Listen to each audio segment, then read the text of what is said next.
Hello,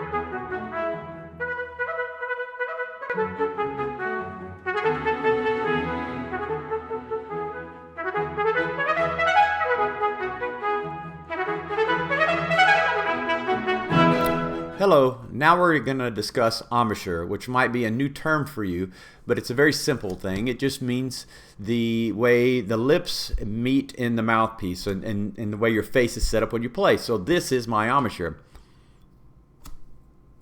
That's it. Now we're going to talk about a few things that are going to help you get started in the right track, hopefully, and have some success. I think a lot of kids who have fun playing trumpet as beginners probably have a fairly decent embouchure, and one of the main things that makes trumpet extra challenging for other kids is their embouchure maybe has some significant problems with it. That said, everyone's teeth and lips are different sizes and different shapes, and the way our teeth meet in our mouth is different, so your embouchure won't look exactly like mine, and it probably won't look like exactly like anyone else's in your band. But we're going to now discuss 4 tips that should help you kind of get things started off in the right direction.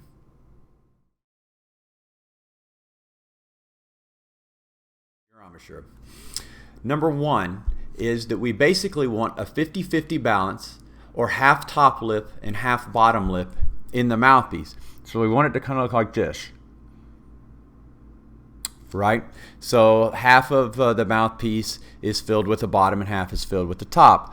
There are exceptions to this rule, but this is probably the most common thing you'll see amongst great professional trumpet players, is that this balance is right.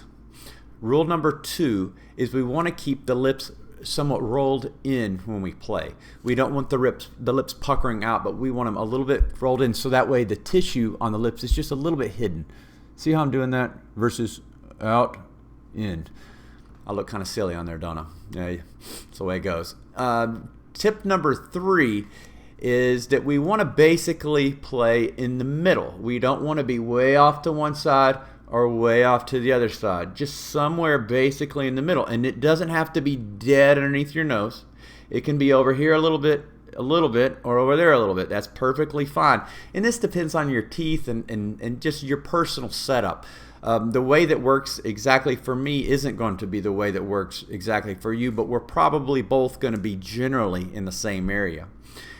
Tip number 4 is we want to keep the corners kind of hugging the teeth, the corners of your lips kind of hugging the teeth as you play. We don't want these corners pulling way back or doing something really strange. We want them just kind of symmetrically balanced out there as you play.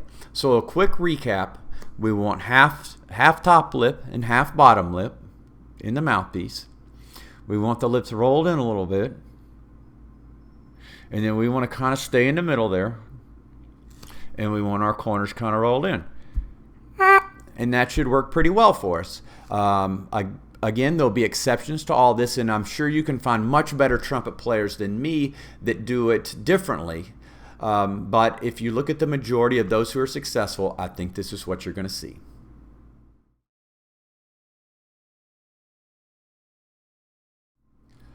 Now let's talk about 3 things that I think we're probably going to want to avoid, and these happen to be pretty common things you're going to see, unfortunately.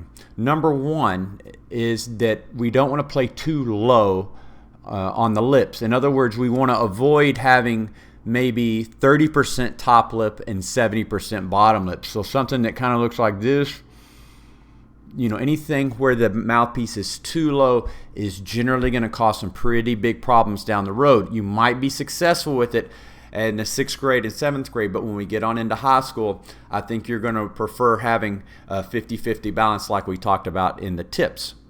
Number 2 is try not to smile and pull way back like that when you're playing. If you can keep it a little bit more up front, I think that's going to help you play a lot more efficiently. And number 3, and this is also a big one, this should probably be number 2 on the list, is that we don't want the lip puckering out. I can't really do it. I've trained myself not to do it. Now my lips don't want to do it. But you'll see sometimes kids play where they're almost playing on the inside, this part of their lips, instead of being rolled in. We want to keep it rolled in, not rolled out. And so those are three biggies that I think you definitely want to avoid. You'll find few exceptions in the professional world of successful players who are doing one of these things as opposed to the four ways that we discussed that you probably should try to set it up.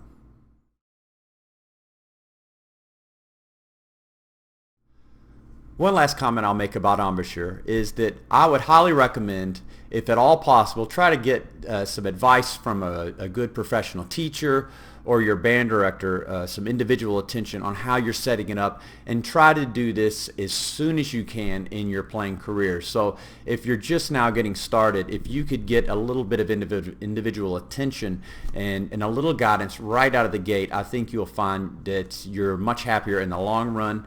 And if a little tweak needs to get made, it's a lot easier to do it when you're just getting started rather than later on. If you do need help and you're not quite sure how to find someone, if you'll send me a note, I'd be happy to try to help you find a teacher, or maybe I could help you via Skype or something like that, or one of my students could to come meet you and work with you. But I do wish you the very best with your embouchure. I'm sure you're going to sound great.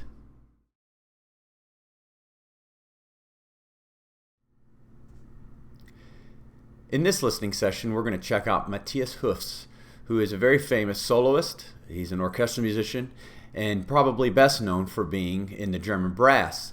There's lots of great recordings of them available and videos of them available on YouTube, so I would encourage you to check those out.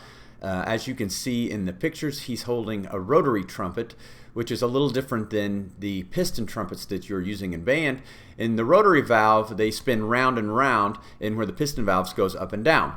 One other thing you might check out in the videos is how efficient his embouchure is. It's amazing to see all of the virtuosic playing high and low and fast and everything else, and it looks so easy in his face. And I think a lot of the concepts that we're all striving for in the efficiency of embouchure can be seen in these videos. I hope you really enjoy them, and take a minute to check out the links below, and you'll find some really great recordings.